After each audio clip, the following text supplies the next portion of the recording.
अतः पूर्ण प्रयत्न करके भगवान वृषध्वज को यहाँ ले आना चाहिए।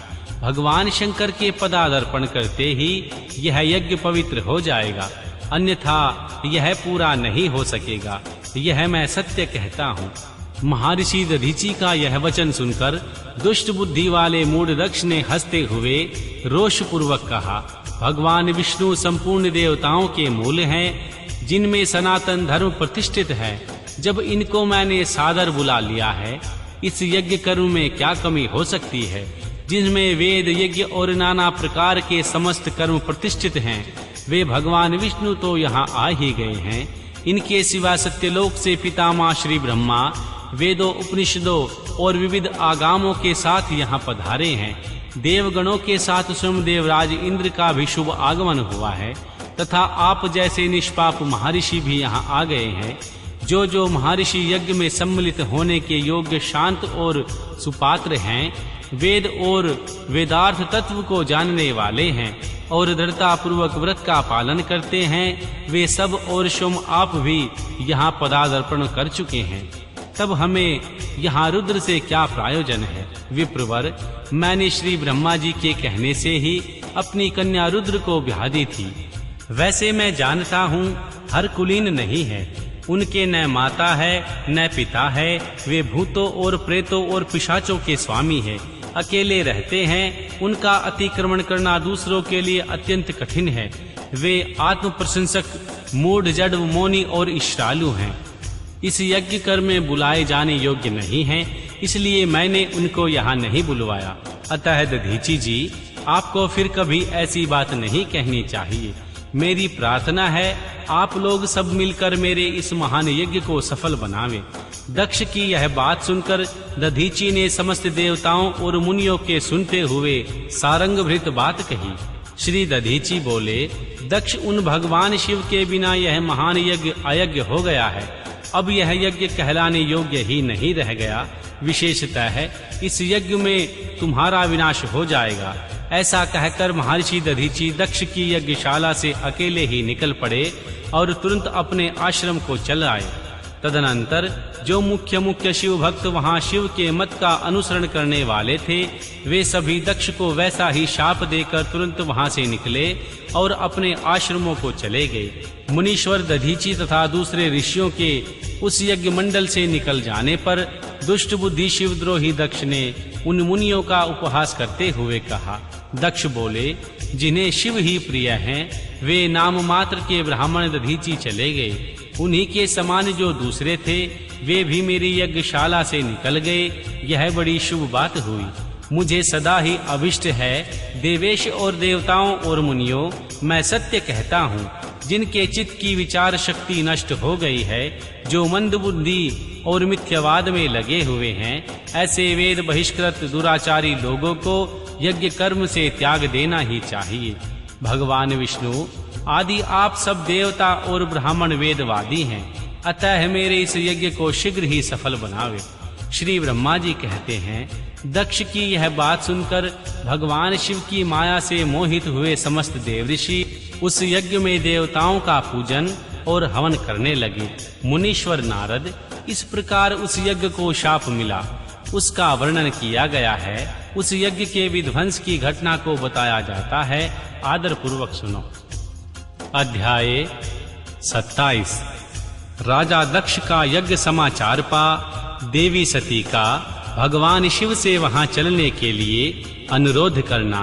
राजा दक्ष के शिवद्रोह को जानकर भगवान शिव की आज्ञा से देवी सती का पिता के यज्ञ मंडप की ओर शिव गणों के साथ प्रस्थान। श्री ब्रह्मा जी कहते हैं, हे नारद, जब देव ऋषि गण बड़े उत्साह और हर्ष के साथ राजा दक्ष के यज्ञ में जा रहे थे, उसी समय दक्ष कन्या देवी सती गंधमादन पर्वत पर चंदोबे से युक्त धारागृह में सखियों से घिरी हुई भांति भांति की उत्तम क्रीड़ाएं कर रही थी। प्रसन्नता पूर्वक क्रीड़ा में लगी हुई देवी सती ने उस समय रोहिणी के साथ दक्ष यज्ञ में जाते हुए चंद्रमा को देखा। वे अपनी हितकारिणी प्राण प्यारी श्रेष्ठ सखी विजया से बोली, मेरी सखियों में श्रेष्ठ प्राण प्रिय विजय, जल्दी जाकर पूछ तो आ, ये चंद्रदेव रोहिणी के साथ वहां कहाँ जा रहे हैं। देवी सती के इस प्रकार आज्ञा देने पर तो उनके पास गई, उनसे यथोचित शिष्टाचार के साथ पूछा, चंद्रदेव आप कहाँ जा रहे हैं। विजया का यह प्रश्न सुनकर चंद्रदेव ने अपनी यात्रा का उद्देश्य आदर पूर्वक बताया। राजा दक्ष के यहाँ होने वाले यज्ञोत्सव आदि का सारा वृतांत कहा। वह सब सुनकर विजया बड़ी उतावली के साथ देवी के पास गई और चंद्रमा ने जो कुछ कहा था वह सब उसने कह सुनाया। उससे सुनकर कालिका देवी सती को बड़ा विस्मय हुआ। उसे यहाँ सूचना न मिलने का क्या कारण है, यह बहुत सोचने विचारने पर भी उनकी समझ में कुछ नहीं आया। तब उन्होंने पार्षदों से घिरे हुए अपने स्वामी भगवान शिव के पास आकर शंकर भगवान से पूछा। देवी सती बोली, प्रभु मैंने सुना है कि मेरे पिताजी के यहाँ कोई बहुत बड़ा यज्ञ हो रहा है, उसमें बहुत बड़ा उत्सव होगा, उसमें सब देव ऋषि एकत्र हो रहे हैं। देवेश्वर देव, पिताजी के उस महान यज्ञ में चलने की रुचि आपको क्यों नहीं है। इस विषय में जो बात हो वह सब बताइए। महादेव, सुहार्दों का यह धर्म है कि वे सुहार्दों के साथ मिले जुले। यह मिलन उनके महान प्रेम को बढ़ाने वाला होता है। अतः मेरे प्रभु, हे मेरे स्वामी, आप मेरी प्रार्थना मानकर सर्वथा प्रयत्न करके मेरे साथ पिताजी की यज्ञशाला में आज ही चलिए।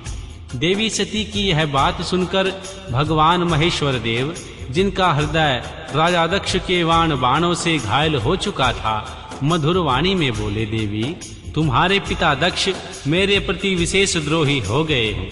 जो प्रमुख देवता और ऋषि अभिमानी, मूढ़ और ज्ञान शून्य हैं, वे ही सब तुम्हारे पिता के यज्ञ में गए हैं। जो लोग बिना बुलाए दूसरों के घर जाते हैं वे वहां अनादर पाते हैं, जो मृत्यु से भी बढ़कर कष्टदायक है। अतः प्रिय, तुमको और मुझको तो विशेष रूप से दक्ष के यज्ञ में नहीं जाना चाहिए, क्योंकि वहां हमें बुलाया नहीं गया है। यह मैंने सच्ची बात कही है।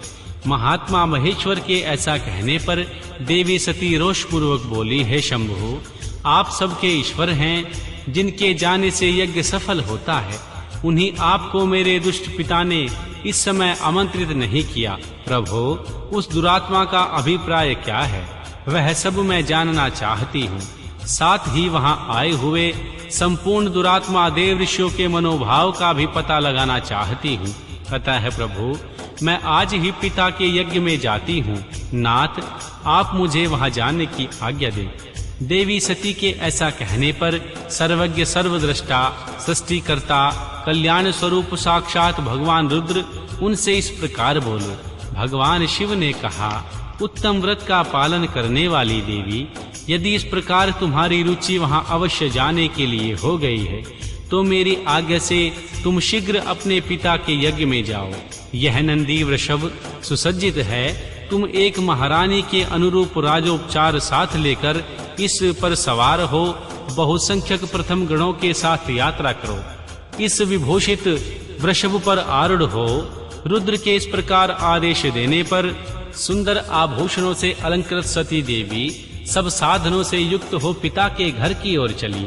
परमात्मा शिव ने ही उन्हें सुंदर वस्त्र, आभूषण तथा परम उज्जवल छत्र, चामर आदि महाराजोचित उपचार दिए। भगवान शिव की आज्ञा से 60,000 रुद्रगण बड़ी प्रसन्नता और महान उत्साह के साथ कौतूहल पूर्वक देवी सती के साथ चल पड़े।